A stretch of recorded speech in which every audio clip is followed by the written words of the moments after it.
What's up everyone? Alex here. When you start a Vanillaware game, you always know that you're about to get into something truly special.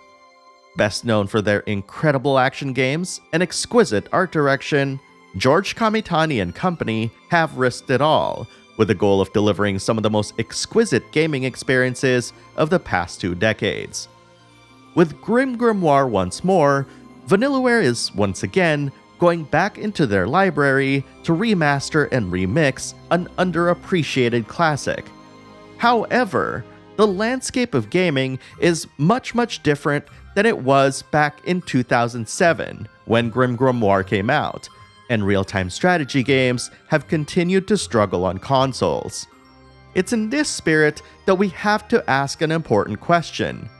Is GrimGrimoire OnceMore an academy worth attending?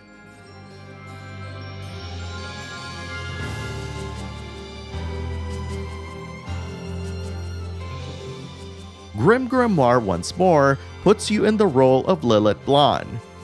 You arrive at the Silver Star Tower, a Harry Potter-esque academy dedicated to the teaching of the magical arts. Things start simple enough. You're given a dorm room to stay in, meet new friends and teachers alike, and given an ominous directive not to go wandering out at night. One thing leads to another, and you find yourself seemingly held captive by forces beyond your control, compelling you to explore the dark recesses of the tower and uncover a sinister plot that you never wanted to be a part of. The footage that you're seeing right now is from the PS5 version of the game, and I'd like to thank NIS America for providing this game code. This is not commonly known, but despite the game releasing before Odin Sphere back in the day, GrimGrimoire was actually developed after said game. During this time, NIS gave Vanillaware an unprecedented amount of freedom to experiment with whatever they wanted to make. Being that Kamitani and many of Vanillaware's employees were avid fans of StarCraft, they decided to make an RTS, which resulted in the creation of GrimGrimoire.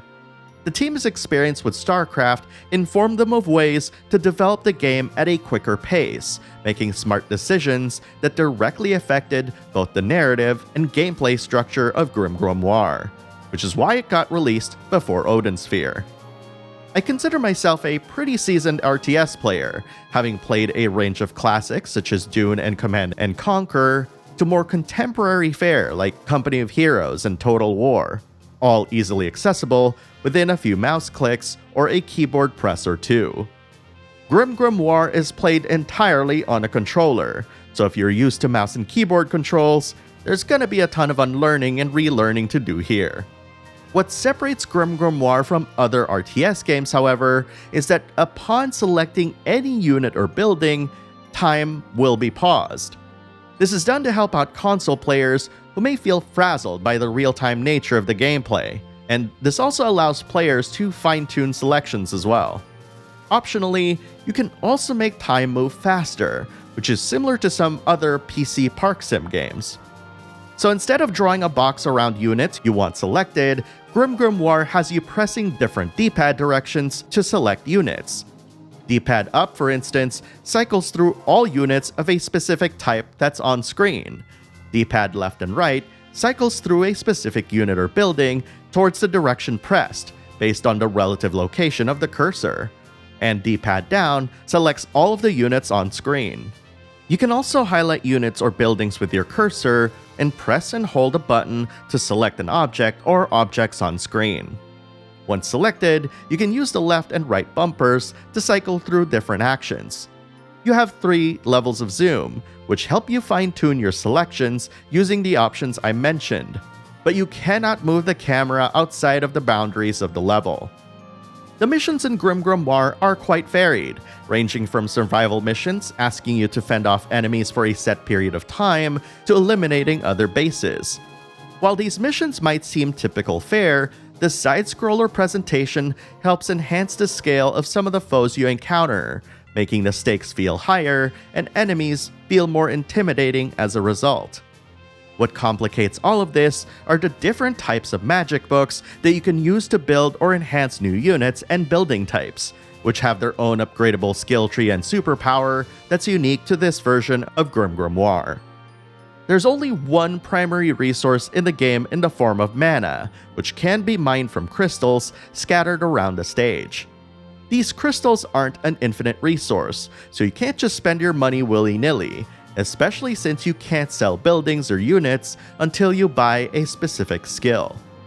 Admittedly, juggling your knowledge of what your magic books do, the upgrades that'll allow you to build certain units, what each unit does, and how to select objects on screen could stand to be more intuitive, as GrimGrimoire just continuously piles a ton of mechanics on top of each other and asks a lot out of you. I can honestly say that I love the idea of GrimGrimoire's gameplay, and I was honestly surprised at the amount of depth it contained. The inclusion of the fully refundable skill tree, as well as the super moves that you can buy, allow for a level of approachability once you've learned how everything functions. And conceptually, I really like the different magic books, units, and buildings, and how they synergize with one another. It's like if you're playing StarCraft and you had complete access to all the playable races at the same time. The game's design certainly plays towards a specific kind of player, one who absolutely loves RTS games and can talk hours upon hours about min-maxing and fine-tuning their operations. Vanillaware mentioned years ago that they had to tune down the game's difficulty to be easier than what they had originally anticipated due to their home country's inexperience with the genre. And while there is an easy difficulty available, this doesn't address what is inherently an even bigger problem: the player's comprehension of its systems. GrimGrimoire's tutorials are tied directly to the progression of the story, briskly moving you along from concept to concept without ever so much as giving you a moment to confidently practice what you've learned. In addition to these, the game has several trials that you can try to test your comprehension on, but they behave more like puzzles than actual battles at times. One trial has you in control of a few elves, but with a ton of mana to spend, asking you to build structures and make units towards achieving your goal, for example. This rigidity in design is a stark contrast when you compare GrimGrimoire to other Vanillaware titles, in that those games exemplify the value of being able to jump into them and immediately understand what's being asked of you. In GrimGrimoire, you're not only asked to learn a new genre, if you're not a fan already, but to also utilize its own unique toolset to employ your strategy.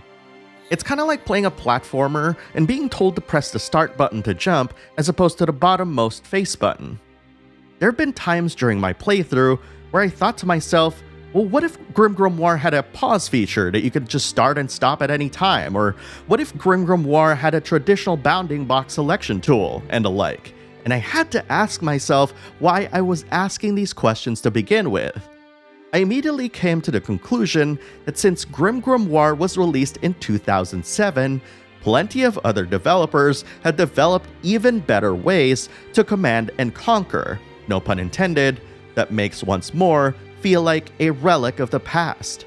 And unlike the massive gameplay overhaul that Odin Sphere Leifthrazir received, GrimGrimoire instead added more gameplay features towards the back, the number crunching as it were, instead of understanding that its problems really lie in the front, where the player interacts with the game. And because its tutorials are practically married to story beats, especially early on, it affects the narrative presentation and frequency as well. Some story chapters are just straight up tutorials, with several bite-sized story bits thrown in between, with other story parts taking up entire chapters. Maybe making GrimGrimoire quickly back in the day wasn't as impressive as Vanillaware had hoped after all. Suffice it to say, GrimGrimoire OnceMore definitely demands a lot of patience, much like how our teachers demand our fullest attention. And anyone who can find themselves ready and willing to learn its plentiful systems and how they function will find a good chunk to love in this game. The storytelling, built around its gameplay, is a fascinating demonstration of game design necessity, showing restraint and creativity given its faster development time. I'm reluctant to say exactly what it is specifically, but there's one narrative hook that GrimGrimoire utilizes that is so clever from both a gameplay and a story standpoint that I completely bought into it when it happened. I also love the ensuing confusion this event causes upon every other character we meet, making us look like valedictorians despite our recent arrival at the Academy. And before you ask, yes, this is despite the game being inconsistent with when we'll get some forward progress. While it might sound like a trivial quibble, I did notice that GrimGrimoire doesn't feature the same kind of graphical fidelity as their other remaster in Odin Sphere Leifthrazir. This is especially apparent when you play both games on a 4K screen, with Leifthrazir winning out easily. Despite that, however, GrimGrimoire OnceMore still looks stunning, especially when you consider that there's a ton of things happening at any given time on the same stage. This blend of nervous energy, combined with your ability to pull things back from the brink, is what makes playing the game satisfying. And before you jokingly ask, no, this isn't the Souls-like of RTS games. Far from it, in fact. And, as always, longtime collaborator Base Escape provides the soundscape for GrimGrimoire OnceMore.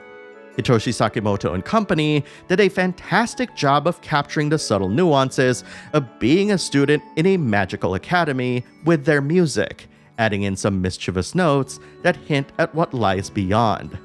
It's not necessarily a soundtrack that you'll want to blast out while driving, of course, but it's one that truly works to enhance the feeling you get when playing the game.